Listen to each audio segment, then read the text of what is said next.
Olá, me chamo Nayara, estou cursando Engenharia Civil na Unopar e vou falar um pouco sobre o tema do meu TCC, que está relacionado a fissuras em construções de alvenaria estrutural.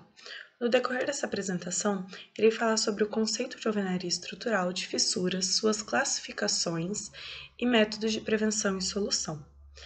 O problema desse trabalho consiste em analisar quais os fatores que influenciam o surgimento de fissuras nas construções de alvenaria estrutural, com o objetivo de compreender essas causas para assim se analisar possíveis formas de solução e prevenção.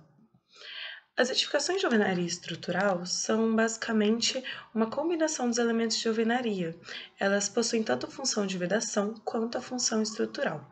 Ela pode ser dividida em três tipos: a alvenaria não armada. Esse tipo de estrutura é de certo modo simples, pois as armaduras estão empregadas apenas nas vergas, contravergas e nas cintas.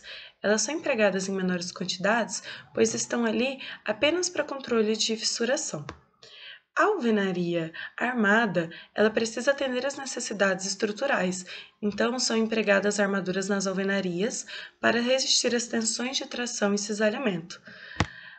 Já na alvenaria protendida, a proteção das alvenarias pode ser feita usando barras roscadas de aços e aplicando uma força de proteção com macaco hidráulico, ou pelo sistema do aperto de porca de ancoragem.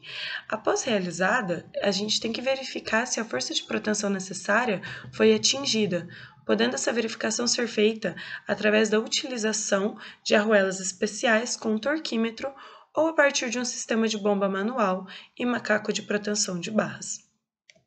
As fissuras elas surgem por diversos motivos, mas em resumo elas ocorrem quando a estrutura for submetida a esforços superiores a qual ela foi dimensionada. Elas podem ser classificadas em relação à sua espessura. Se sua espessura for até 0,5 milímetro, ela é chamada de fissura. Menores que 0,05 já são microfissuras, e quando sua espessura estiver entre 0,5 e 1 milímetro, elas são chamadas de trincas.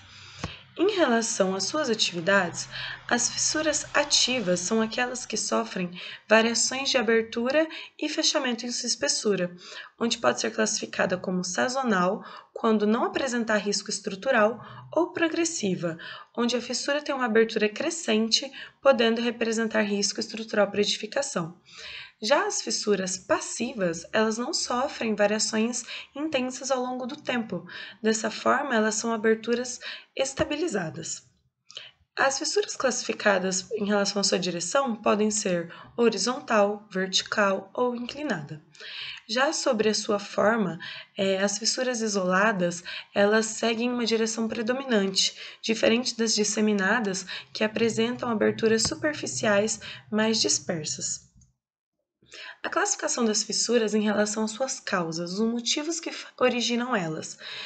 Variações térmicas. Todos os componentes envolvidos em uma construção estão sujeitos a sofrer com a variação térmica, principalmente os materiais. Com a variação de temperatura, os materiais e os componentes vão se dilatar e vão se retrair. E vai ocasionar uma movimentação desses elementos, o que vai provocar tensões que vão contribuir para o surgimento das fissuras. Por outro lado, as fissuras originadas a partir da variação térmica também pode ser causada pela junção de material que possui coeficiente de dilatação térmica diferente, pois os materiais vão ter respostas diferentes quando sujeitos à mesma temperatura. Movimentações higroscópicas. A higroscopicidade está relacionada à capacidade de absorção de água dos materiais. Sendo assim, ele vai se expandir quando há uma taxa elevada de umidade e se contrair quando ela diminuir. As fissuras elas vão surgir quando no sistema construtivo existe algum elemento que vai atrapalhar ou impedir essa contração e expansão do material. Então, é nesse momento que vai surgir as fissuras na edificação. Atuações de sobrecarga. É importante que essas atuações sejam consideradas em projeto, pois quando não são previstas e distribuídas corretamente, ocorre o surgimento de fissura na construção. A fissuração também está ligada à correta aplicação de material, onde paredes com trechos contínuos, sob a ação de cargas uniformemente distribuídas, que apresentam deformação de argamassa, ou onde blocos tenham sido danificados e irá sofrer fissuração. Geralmente, elas vão se caracterizar por fissuras no sentido vertical.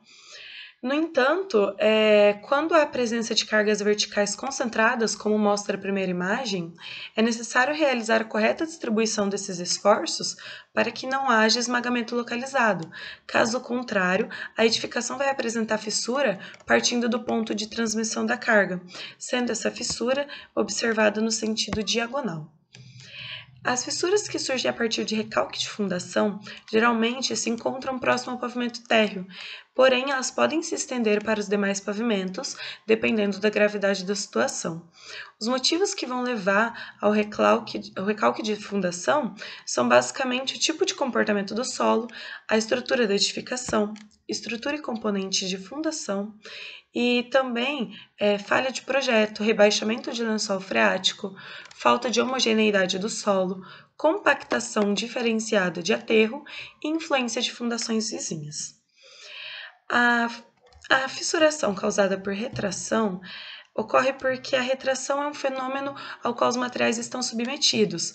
Ele é caracterizado por uma redução do volume causado pela umidade do sistema. Vai afetar principalmente materiais com base cimentícia.